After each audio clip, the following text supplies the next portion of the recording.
and full of joy with my path. I will follow you for the rest of my life. For the rest of my life. I am a sinner. You set me free. I am your child. I am your child. I am your child. Full of joy with my path. I will follow you. It's true. For the rest of my life.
God bless you, sir. Yeah, thank you. God bless you.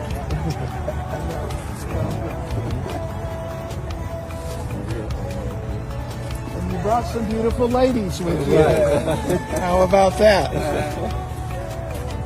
How wonderful. Welcome to West Virginia. Thank you so much. Thank you so If much. it's okay, we're going to go ahead and go in because we have some folks waiting for us. All right. Thank you.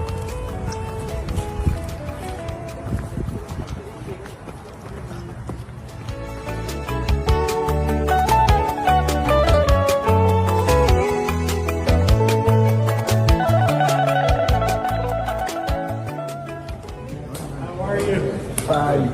Good to see you. Good to see you. Nice to meet you too. Good to see you. Thank you. Thank you so much. How are you? Good to see you. Hi. How are you? Nice to meet you. Nice to meet you. You look great and you match. Appreciate it. How are you? Good. Nice to meet you. Thank you. I'm Nicole. Nice to meet You you. go, okay. There's one name I was like, oh, I will do this, no problem. All right. Thank you. That was the easiest time. Yes. Welcome. Welcome. Thank you. We're so glad you're here, and we just want to welcome you, and by extension, welcome His Excellency President Tshisekedi. I met with your president a few weeks ago in Kinshasa. Kinshasa. Yes. Kinshasa. Yeah, so it's great to now welcome you here in West Virginia, United States. All right, let's go down to my office. So that's what we were just meeting with, actually, with Ukraine about, because they have very rich farmland. But I know agriculture is a key component in DRC. In that. So I hope that even, at least you know each other's faces, and maybe there'll be a way forward in Africa. Well, I appreciate it. Yes, please. Oh, thank you. And they are beginning to build, in the midst of building an agricultural lab, a brand new agricultural lab. Very impressive. Project. L'Amérique et tout le peuple américain sont venus du ciel, que Dieu vous bénisse. Nous faisons une petite prière. Let us pray. Seigneur Dieu Tout-Puissant, Créateur, ciel de la terre, nous te rendons grâce le jour d'aujourd'hui pour cette opportunité et cet amour et cet accueil qui nous a été réservé ici. Oh notre Dieu, que tu sois loué pour ce peuple qui prie Dieu, qui t'adore, qui t'invoque. Et le membre du Sénat de la Virginie qui ont accepté de venir en aide. On dirait qu'ils venaient du ciel, tous ces peuples, et surtout les membres du Sénat de la Virginie, qui ont beaucoup d'amour, qui ont beaucoup de passion pour tous ces peuples qui souffrent dans le monde entier, qui veulent apporter la paix dans le monde entier. On était totalement abandonnés. On était dans la souffrance, dans le tourment nous-mêmes. Mais voilà que le Sénat de la Virginie sont venus en aide pour ce peuple qui souffre. Ils veulent instaurer la paix dans le monde entier. Oh mon Dieu, notre Dieu Tout-Puissant, donne le bénir infiniment. Que ta bonté divine, que ta bénédiction céleste puisse être accordée à ce peuple et le membre du Sénat de la Virginie. Au nom de notre Seigneur Jésus-Christ, le Seigneur Sauveur, salut le monde entier, d'éternité en éternité. Amen. Amen. Thank you, everybody. Thank you so much.